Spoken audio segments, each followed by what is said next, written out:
André Mendonça, que foi designado como novo relator do processo no Supremo. E, segundo ele, aliás, interlocutores disseram que a Polícia Federal vai ter a carta branca para conduzir as investigações. Segundo relatos do gabinete do ministro Mendonça, é considerado que o processo é o processo mais relevante da sua trajetória na corte.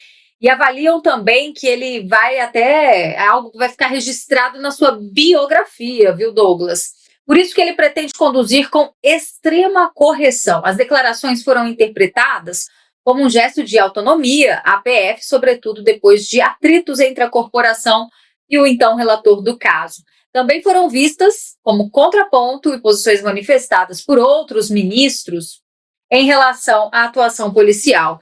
Douglas, quero começar ouvindo você, então, sobre esse assunto. Você também espera que André Mendonça conduza esse processo de forma neutra, permitindo que a Polícia Federal faça o seu trabalho? E aí a gente já inclui, inclusive, os objetos que são apreendidos durante as operações, que a polícia possa ter acesso, é o mínimo, não é mesmo? Berenice, esse discurso de que o André Mendonça ele prometeu autonomia à Polícia Federal não é um discurso que tem que ser elogiado. Não é um discurso que tem que ser, nossa, olha só, o André Mendonça ele está prometendo autonomia para a Polícia Federal. É a mesma coisa de eu dizer, falar assim, um professor que ele passa num concurso público para dar aula, ele chega e fala, olha, eu estou prometendo que eu vou dar aula. O ministro do Supremo Tribunal Federal dá autonomia à Polícia Federal dentro de uma investigação é o mínimo. Eu não espero menos do que isso. É o mínimo. O que eu realmente acredito que o André Mendonça não vai fazer é justamente o que o Dias Toffoli estava fazendo. Isso é óbvio, isso é uma coisa óbvia. Mas não esperem também que eu venha parabenizar o André Mendonça por fazer o óbvio, por fazer o que ele é obrigado a fazer. Ele não está fazendo um favor para a população brasileira. Quando o André Mendonça diz que a Polícia Federal vai ter autonomia para investigação, ele não está fazendo o favor de permitir que a Polícia Federal tenha essa autonomia. É obrigação. Está numa coisa chamada Constituição, que vez ou outra o ministro do Supremo lembra que existe. Essas investigações que estão agora, eu estou cético com relação ao André Mendonça. Eu espero que eu esteja errado. Eu realmente espero que eu esteja absolutamente errado. Que eu acredite que o André Mendonça, na verdade, ele é justamente aquilo que a gente precisava para conseguir fazer o contrapeso, sabe? Para conseguir fazer aquilo que a gente espera de salvação no Supremo Tribunal Federal. Para ter mais ou menos o mesmo papel que Luiz Fux teve na segunda ou primeira turma, esqueci, do Supremo Tribunal Federal do julgamento de Jair Bolsonaro. Exatamente o fiel da balança que estava mostrando o que estava errado. Será que o André Mendonça vai ser esse ministro que vai mostrar o que está errado? Será que o André Mendonça vai ser esse ministro que vai bater de frente com o sistema, que vai mandar busca e apreensão, que vai atuar de uma maneira extraordinária, deixando a lembrar do jeito que ele está falando, vai ficar para a história? Será que vai ficar para a história mesmo? É o que a gente espera. Porque se for para ser mais do mesmo, de acobertar os seus colegas, então não vai ficar para a história. O que vai ficar para a história é a deflagração de uma operação que está claro o envolvimento inequívoco do Poder Judiciário, não só da esfera superior do Poder Judiciário, mas tribunais inferiores também, porque nós temos até mesmo desembargadores de estados específicos envolvidos nesse escândalo do Banco Master, que vai fazer com que impacte o Poder Judiciário inteiro e tire dos juízes essa vestimenta que eles têm de que eles são incorruptíveis. Não, a classe política não presta, só quem presta são os juízes, não é.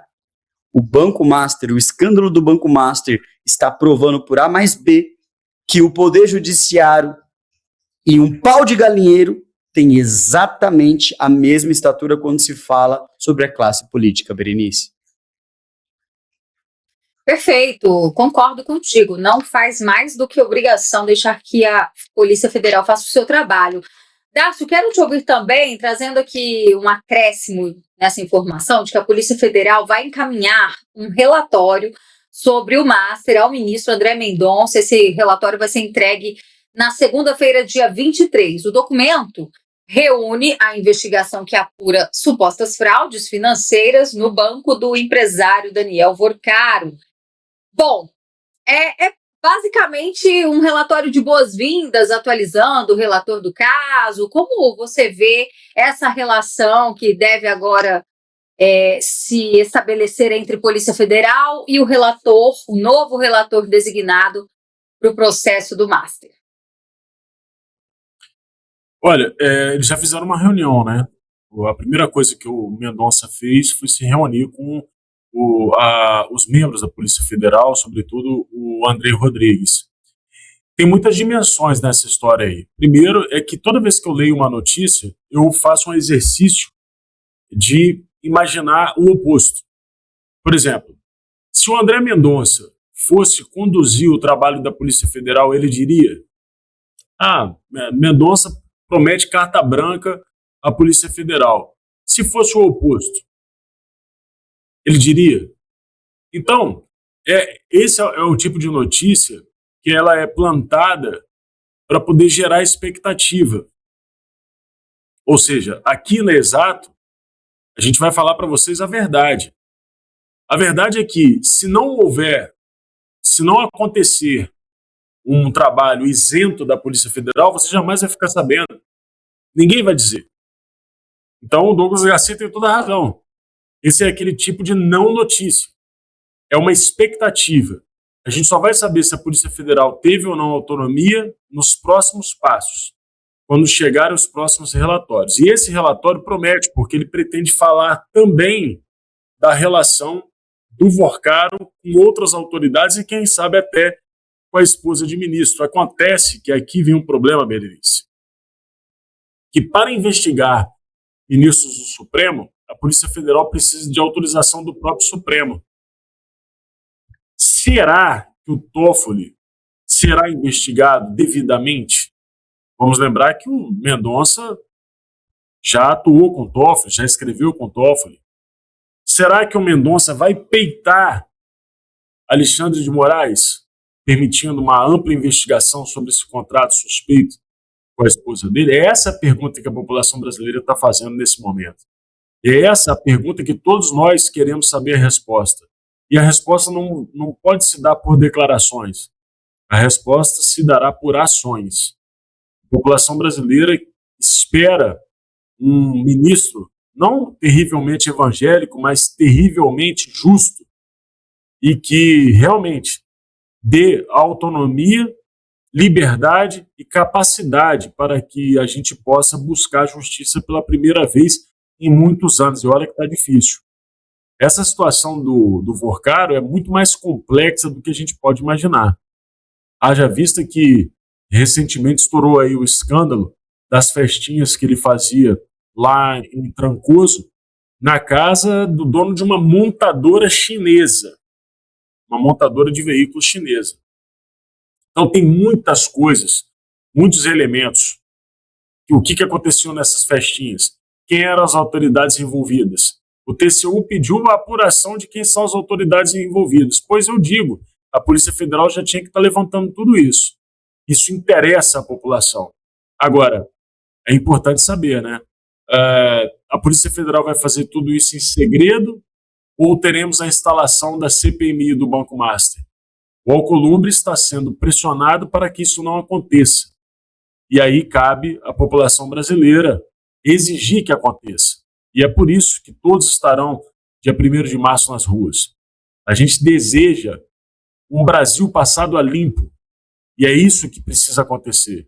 A gente precisa jogar a luz sobre todos esses acordos estranhos, nefastos, escondidos, todos os diálogos cabulosos e todas essas festinhas bancadas com muito dinheiro, que no final das contas quem tem que pagar vai ser o povo. Porque a cada liquidação de banco que a gente está assistindo, a última foi agora do Banco Pleno, quem paga é o tal Fundo Garantidor de Crédito. E vocês não tenham dúvida alguma que, no final das contas, lá na ponta, quem paga é o cidadão que trabalha todos os dias, enquanto esses sujeitos fraudam, roubam e fazem festas com muitas garotas, né, em Trancoso. Então, a gente precisa entender tudo o que acontecia, descobrir qual é o tamanho desse verdadeiro bacanal bancado com dinheiro público. Verdade, Darcy, muito bem lembrado, manifestação já convocada por vários parlamentares de direita, inclusive Nicolas, que mobilizou aquela caminhada pelo Acorda Brasil, e há uma expectativa de que o povo vá às ruas novamente no dia 1º de março. Deixa eu aproveitar e mandar um abraço para você que está conosco na nossa audiência, participando pelo chat, votando na enquete. Boa tarde, então, para Tony Maria, quem mais? Suzy Fonseca, Gilson Félix, obrigada, sempre acompanhando o trabalho da gente por aqui. Pedro Dias também. E olha, o Azevedo também está deixando sua mensagem dizendo que confia no ministro André Mendonça, que ele vai fazer aquilo que todos desejam: justiça, e que todos os presos do 8 de janeiro sejam colocados em liberdade. O presidente Bolsonaro está sofrendo muito. Obrigada, Azevedo, pela sua mensagem. E você que está nos assistindo também, que ainda não participou, vote na enquete de hoje. Douglas, essa enquete, ela coloca, assim, uma pulguinha atrás da orelha, né? Porque olha só a pergunta que nós estamos trazendo aqui para que a nossa audiência participe. Mendonça ou Toffoli? Quem de fato irá conduzir o caso Master? Para quem achava que o Toffoli já estava fora, né, fora da relatoria, que não vai trazer mais nenhum tipo de influência, é justamente isso que a gente está questionando. O que vocês acham?